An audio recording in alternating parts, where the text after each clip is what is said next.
Welcome to Casual Friday. I want to start today by telling you that I have an article in the current issue of Interweave Knit Scene magazine. It's this little article right here. No more lace disasters, tips to erase your lace mistakes. So this is the spring 2019 issue of Knit Scene. And it is on the newsstands already, even though it's January. I have written articles for 3 of Interweave's different magazines, Interweave Knits, Knitwear, and then Knit Scene.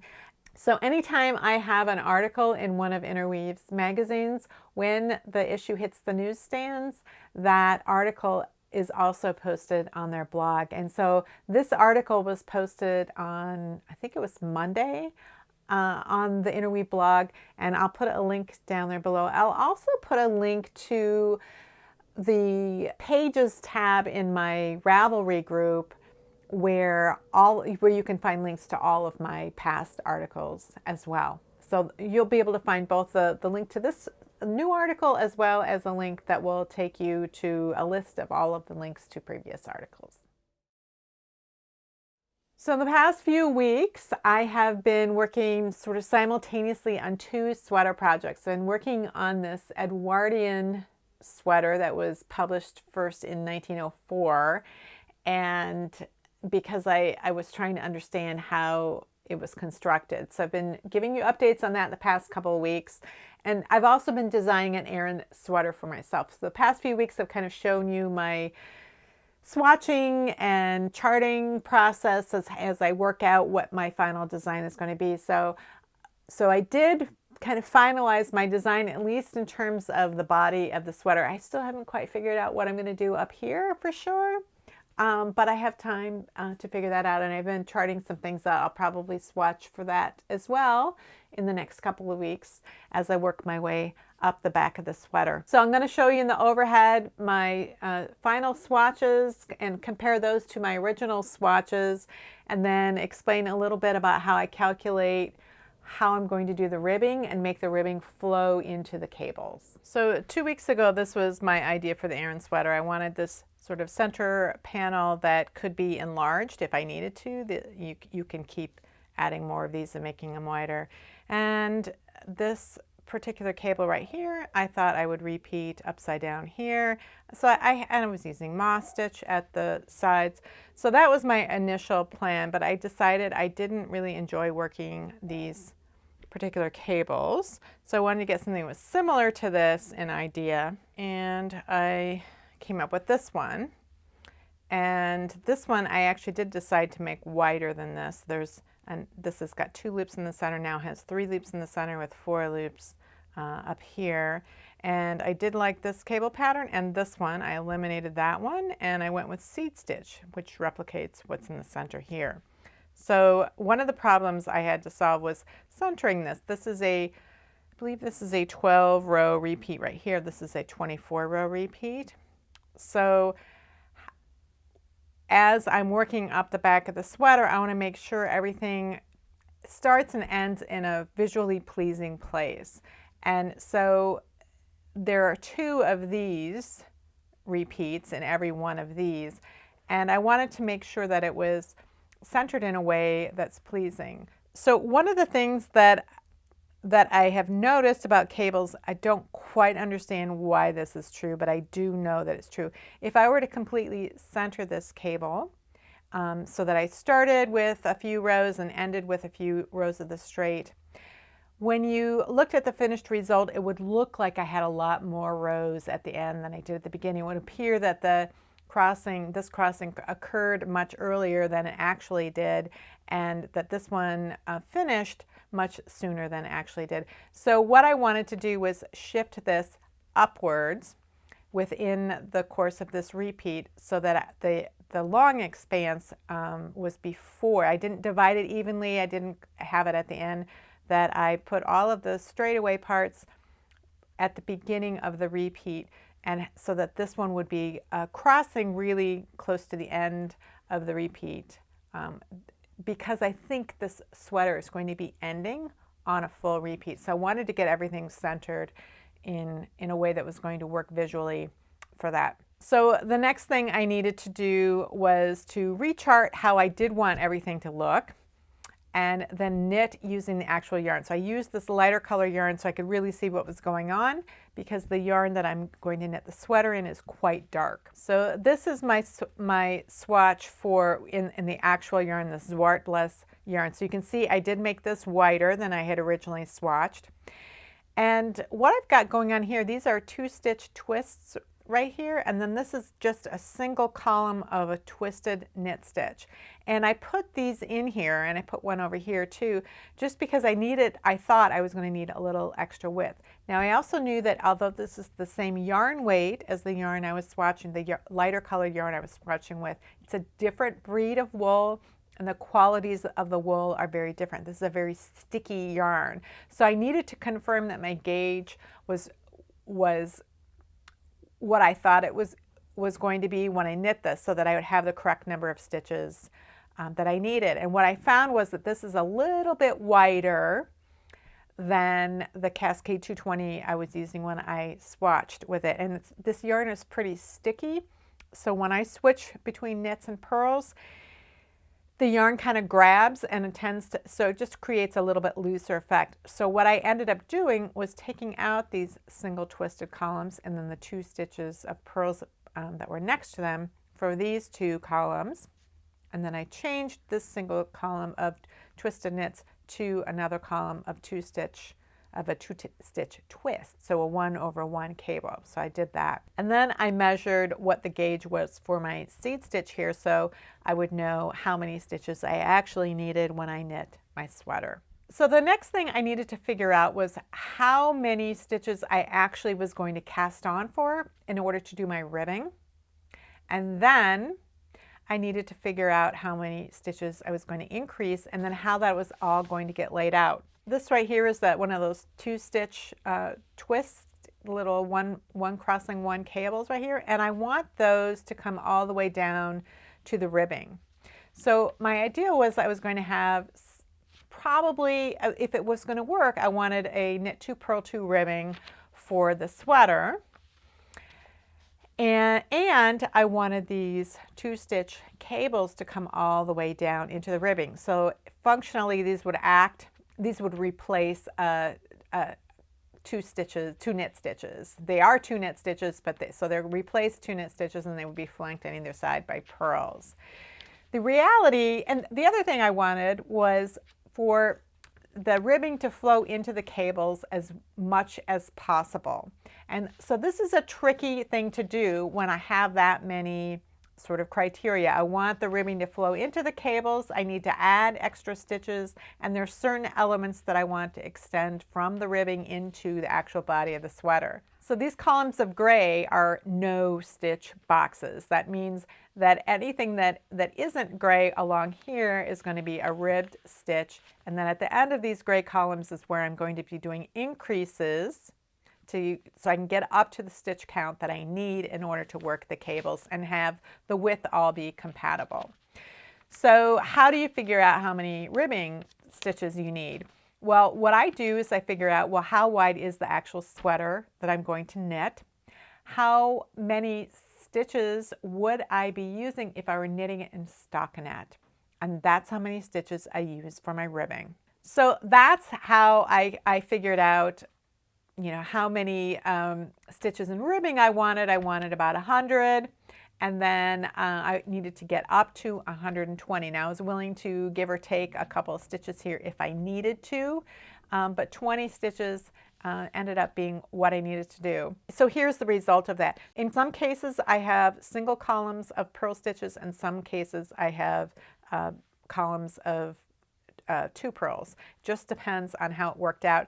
And part of that is because of these twists that I needed to have in these very specific locations, and then how to make something that's very symmetrical like this, be symmetrical below here, and also flow into the stitch pattern. So you can see that these columns of knit stitches are flowing into these kind of ropes of this cable, and I have these single purl columns here. And so what I did right before the first cable crossings was I did increases, and those stitches that I increased end up being stitches that crossed underneath.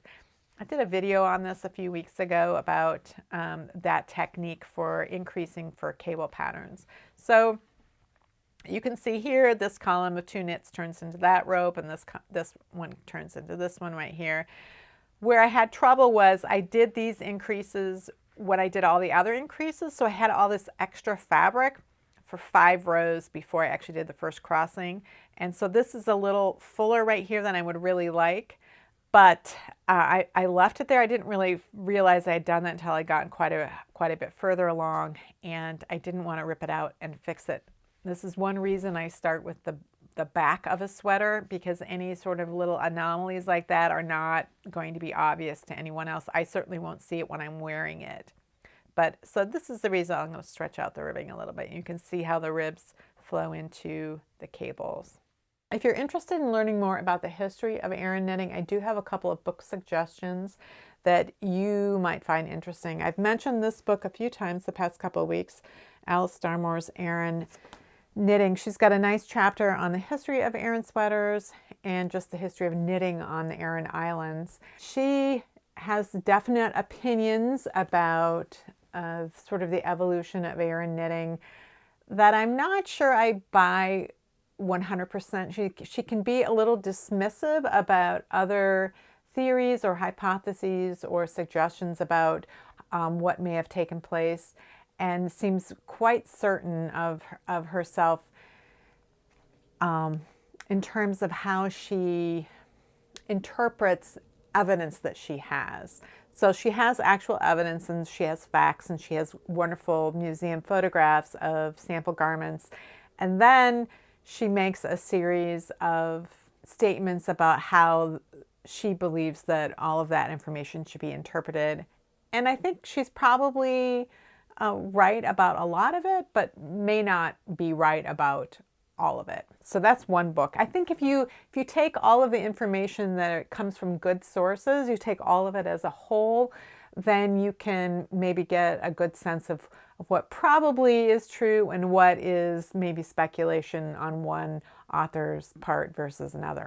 So another book that's really good is Richard Rutt's The History of Hand Knitting. So he has a section in here about Aran knitting, and he's got some good information here. This is just a fantastic book in general about history of hand knitting. It's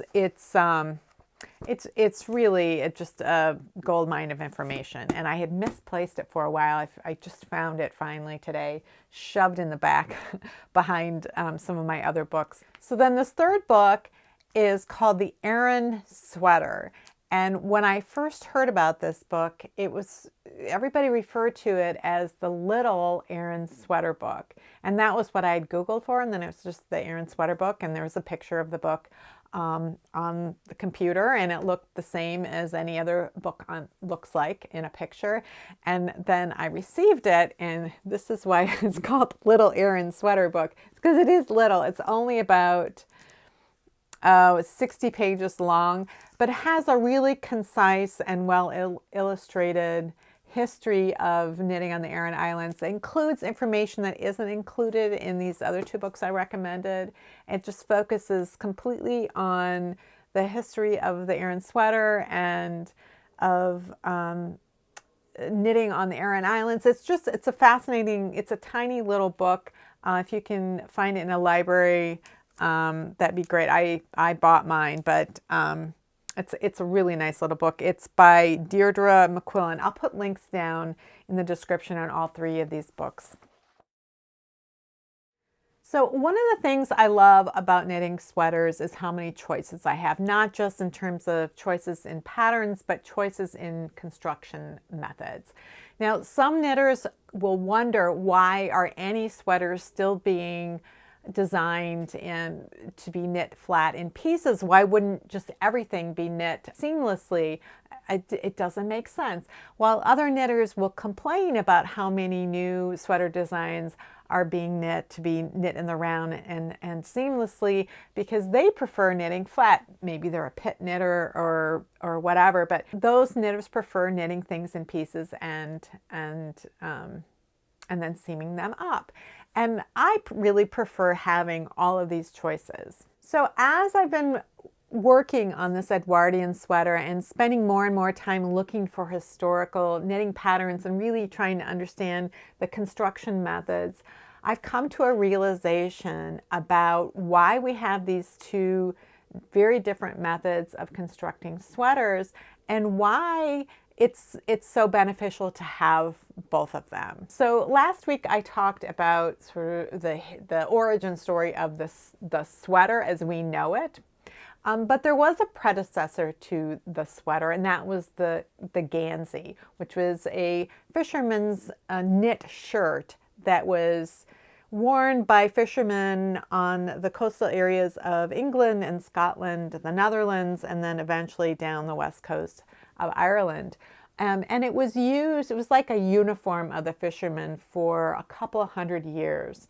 This garment was knit with very tightly spun, very firmly knitted indigo dyed yarn, and it was knit in the round starting at the bottom of the body up to the armpits, and then the body was divided to the front and back, so that part was knit flat up to there. And then the way the shoulders were joined was that a shoulder strap was started, a couple inches wide, very much like the saddle I have on my sweater, starting at the neck and knitted toward the armhole.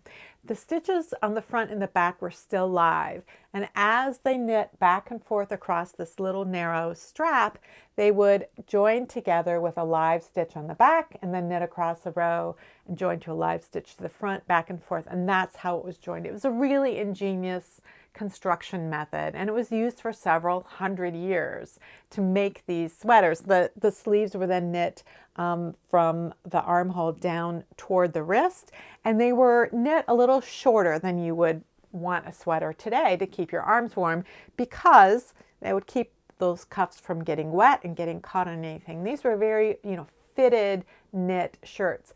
So these were a working man's uniform. These were garments that were knit in order for work. The sweater, on the other hand, that came out of the end of the 19th century was a garment that was designed for play. It was used for leisure activities like golf and bicycling and football and tennis and those kinds of activities. So it was a garment of leisure. But those initial sweaters were very much shaped in the same way that a Gansey was shaped, and that is very rectangular. So a very rectangular body and then the sleeves coming out like that. By the time the sweater came on the scene, the Industrial Revolution was underway, and machine knitting was something that was pretty common. And that jersey fabric, that fine gauge knitted fabric that could be used to make long underwear and other kinds of undergarments was available, and that's what some of those first sweaters were made from. So you have fabric that's already made and it's in a rectangular shape. It'd be very easy to make a sweater, cut a slit for the neck, and then attach some sleeves on the end. And the hand knitting patterns for men really reflect that very rectangular shape. Started at the bottom of the back, up to the neck, over the shoulders to the front, and then the sleeves were attached. Sometimes the sleeves were picked up along that edge and knit down, and sometimes they were knit separately. Most of the patterns that I've seen, even if they knit them separately, they started up here at the armhole edge and knit toward the cuff. So you have this, these practical garments. One was for work, one was for play, and they had this familiar rectangular shape. There was no neck shaping, no shoulder shaping. Then women began having sweaters as well, and they incorporated a little bit more actual fashion in them. So the garments were constructed using the same elements that they would have worn in their other clothing, so with puffy sleeves or with a bloused front. But again, the construction method was the same as for the men, starting at the bottom of the back, over the shoulders, and down. And the garments were fairly similar to each other. There wasn't a whole lot of variation to them. And then I started looking at patterns going further in the decades, and I saw that by World War I, there were a lot more variation in body styles in sweaters for women. They started having belts on them. Some of them were elongated and straight, and there just was more variety, and you started seeing a little bit more with necks. Occasionally you'd see a sweater that was knit sideways, and it would be done that way in order to achieve vertical striping. So there was getting to be more and more variation. But again, these were practical garments. They were practical garments for leisure time, people who had more money perhaps, but they were still not a fashion item. And then the 1920s hit, and then that's when you hear about Coco Chanel and her influence on 1920s fashion and making knitwear a high fashion item. And she did that because she didn't have wool woven fabric available to her in World War I. So she used this jersey fabric that had been used for underwear and then made knit dresses. So now you're having a dressmaker using knit fabric. And they're going to be using it the way they use other fabric in terms of cutting out pattern pieces and sewing them together. So they still use this technique today, sometimes with machine knitting. It's called the cut and sew method. So it's the least expensive way of creating machine, commercially manufactured knitwear, but it's not the only way that's done today. I started thinking about this more, and I started to realize that machine knitting, the commercial clothing manufacturer, and hand knitting played off of each other, and then fashion got into that mix too.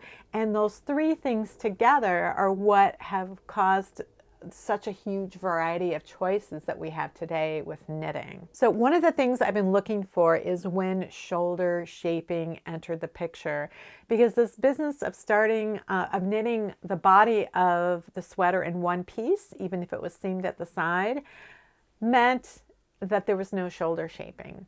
Now, it doesn't mean you couldn't have done shoulder shaping, but they weren't doing it, and since they weren't doing it, they didn't need to knit the front separately from the back. So one of the things that I'm suspecting is that this fashion explosion of knitwear in the 20s had an effect on hand knitting. So that hand knitting was copying what was done in fashion, and if what was happening in fashion was that garments were created that had armhole shaping and shoulder shaping and elaborate neck shaping that hadn't existed before in hand knits, that hand knitters are going to copy those particular shapes. And the easiest way to do that is by doing it in pieces the way they were doing it in commercial clothing manufacturing, but they wouldn't have to knit a rectangle of fabric and then cut it. They could do the shaping while it was on the needle. So that would be something that the machine knitting couldn't do. They were treating the machine knit fabric as fabric, and they weren't shaping it yet. I'm guessing, I don't know. Clearly today, machine knitting can do what's called fully fashioned shaping, which means that it can create a very specific shape of a pattern piece that can then be joined with other pattern pieces. So all the increases and decreases are worked rather than cutting those shapes out. So I really think that these two that the machine knitting is trying to emulate what hand knitting can do, and then hand knitting is emulating what the fashion business is doing. And so the three things are working together.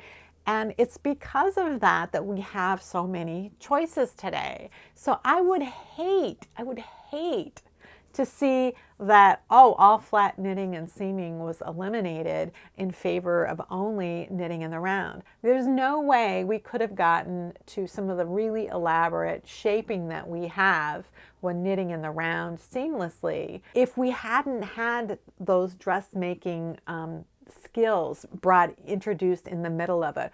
The Gansey was, yes, it was knit in the round and it was knit seamlessly and it was an ingenious construction, but it was very simple.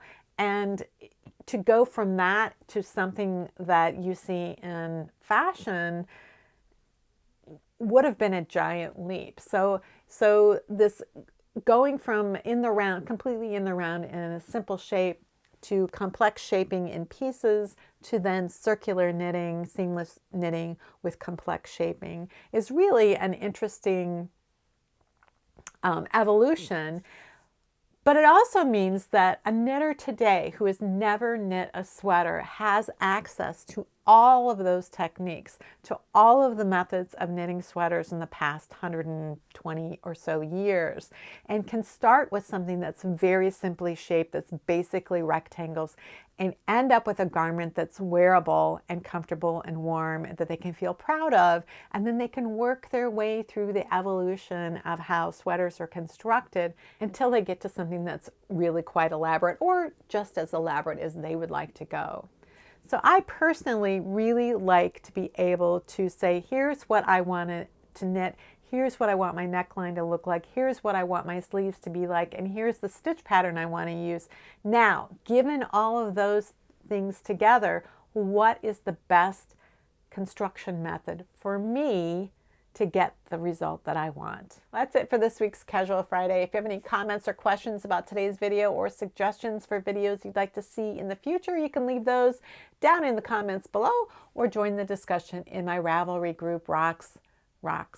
Thanks for watching, and I'll see you next week.